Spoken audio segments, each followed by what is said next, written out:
Continuamos en diálogo y con nuestro primer invitado, el abogado Eduardo del Pozo, concejal de Quito, presidente de la Comisión de Ambiente del municipio del Distrito Metropolitano de Quito.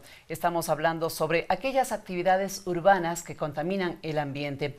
El por qué hemos seleccionado este capítulo, porque acá en la Asamblea Nacional se está abordando el análisis del proyecto de Código del Ambiente, que precisamente entra a una fase muy interesante en la cual la participación ciudadana tiene mucho que ver, como es la consulta prelegislativa. Como ustedes ya conocen y para quienes no lo hacen, entonces les recordamos que en esta consulta prelegislativa pueden participar los pueblos, las nacionalidades, las comunas que se sienten afectados en sus derechos por la aprobación de esta ley en particular. Pero las organizaciones urbanas no lo pueden hacer, pero tampoco podemos quitarles esa voz y ese sentimiento y esa reflexión cuando se trata de un tema en donde estamos involucrados absolutamente todos, como es la protección, el cuidado del medio ambiente.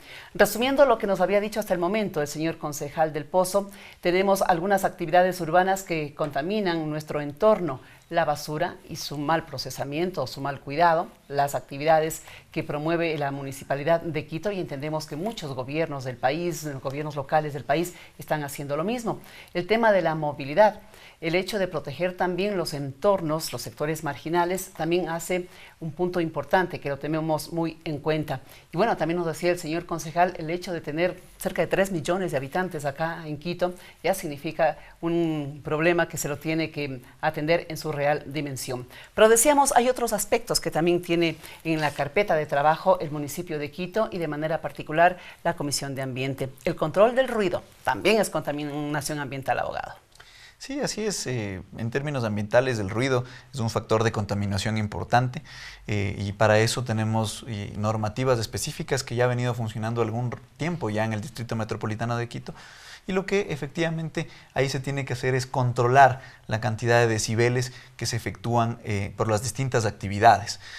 Hay bastantes denuncias específicamente en sectores importantes donde hay algunas actividades de discotecas, por ejemplo, de bares, que a veces molestan a sus vecinos y que deben cumplir con alguna normativa de insonorización justamente para evitar estos temas. Y ahí es donde entra el control de parte del municipio, de la autoridad, específicamente de las administraciones zonales y de la Secretaría de Ambiente, que tienen los equipos necesarios como para medir este tipo de contaminación y poder establecer si se incumple la normativa o no se incumple la normativa y poder sancionar este tipo de cosas. ¿Qué conoce la comisión al respecto? ¿Han habido resultados positivos o no?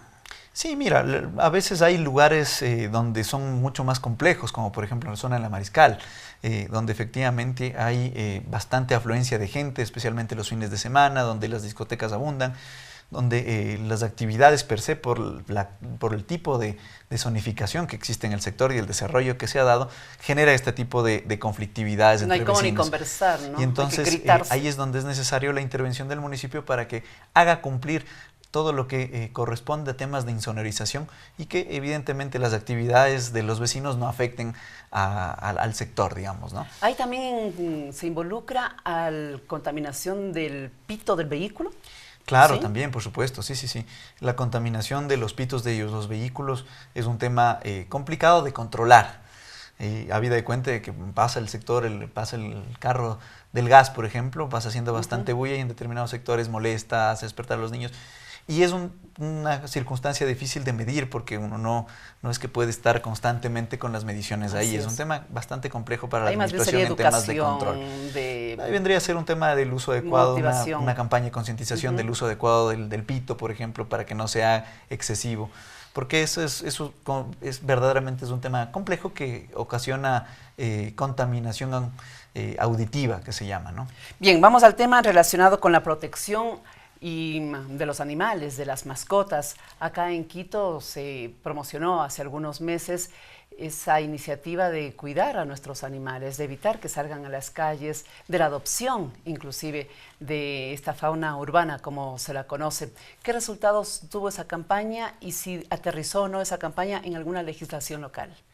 Mira, de hecho, y gracias por la pregunta, el día viernes de la semana pasada formalmente presenté ya una comisión conjunta de Salud y Medio Ambiente que estoy presidiendo, ya el proyecto de ordenanza reformatoria a la 048, que es la ordenanza que está en vigencia actualmente en este tema de protección animal.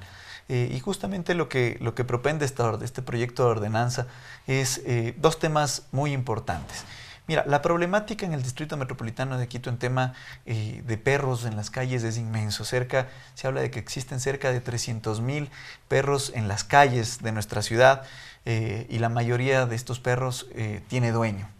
Y claro, esto no son perros sin dueño. Hay un gran porcentaje de estos perros tendría dueño y esto evidentemente es por una concepción errada que tiene la ciudadanía de un trato adecuado a sus animales.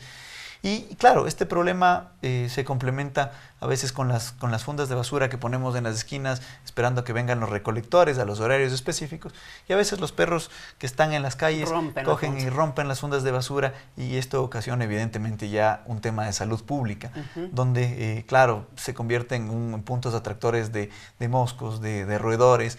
Y evidentemente esto es un tema local que hay que solucionarlo.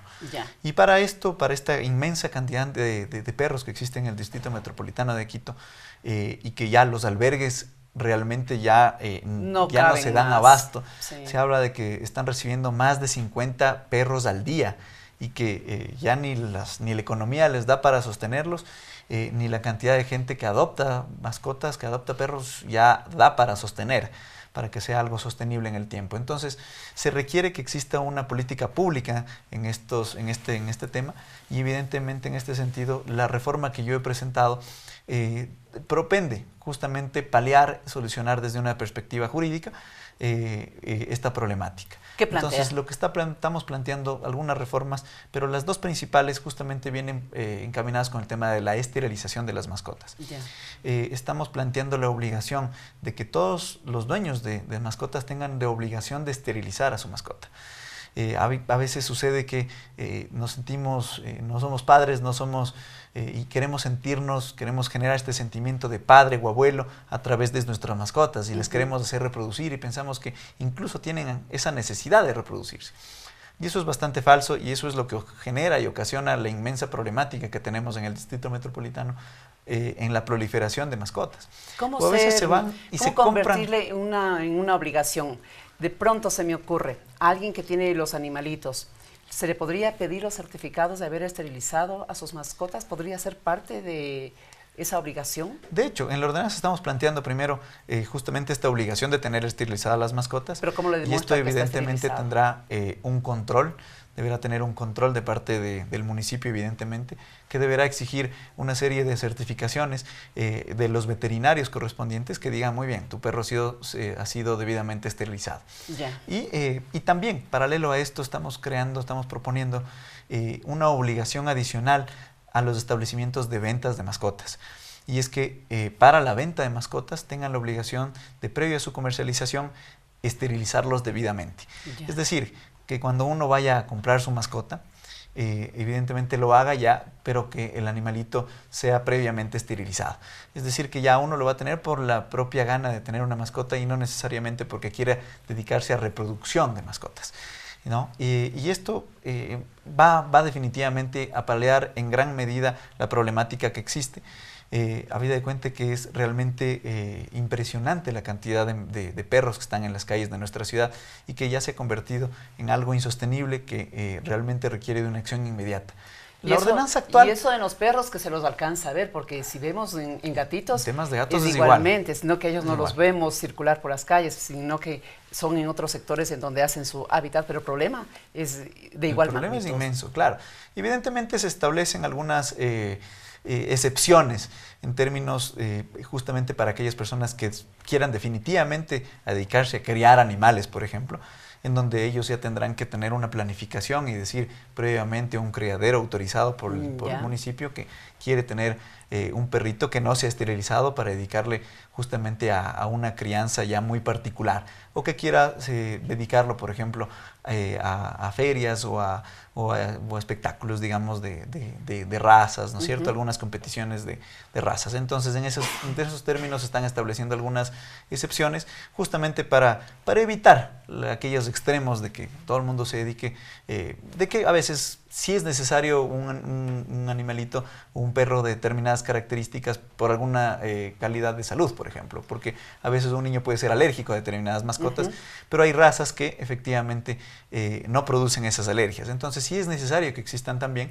criaderos autorizados que cumplan con parámetros de bienestar animal para determinadas razas y que evidentemente puedan ofrecer a la ciudadanía este tipo de mascotas. Pero es indispensable paliar esta gran problemática y esta reforma que estoy planteando tiene ese enfoque. Este tema inclusive había sido parte de una ley o de un proyecto de ley que se presentó acá en la Asamblea Nacional, pero que ahora es parte de un capítulo del Código del Ambiente, por lo cual ahí se destaca nuevamente la necesidad de entablar esta relación entre el poder legislativo, los gobiernos locales, los gobiernos descentralizados, para que alimenten una legislación que en lugar de sanciones sea esto, ¿no? Una motivación, una orientación y una convocatoria a ser parte de la solución, más no del problema. Muchísimas gracias al señor concejal de Quito, presidente de la Comisión de Ambiente del municipio capitalino, el abogado Eduardo del Pozo. Será hasta una próxima ocasión y muchísimas gracias por haber venido hasta este espacio. Encantadísimo y siempre a las órdenes. Nos despedimos nuevamente del abogado Eduardo del Pozo. Les dejamos en compañía de unos importantes mensajes y luego estaremos de regreso para la segunda parte del programa del día de hoy, Diálogo, en donde conversaremos con el representante de una organización que sí va a participar en la consulta prelegislativa del Código del Ambiente. Nos adelantamos en decirles que estará con nosotros Mérices Caicedo, de la Corporación Amaru y presidente de la cooperativa Corpo Mine. Y también les estaremos compartiendo un trabajo periodístico de nuestro compañero Byron Pérez, en donde se recoge precisamente lo que significa esta consulta prelegislativa del Código del Ambiente. Ya regresamos entonces.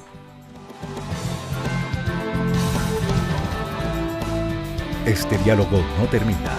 Luego de estos mensajes, continuaremos con los temas que interesan a la sociedad.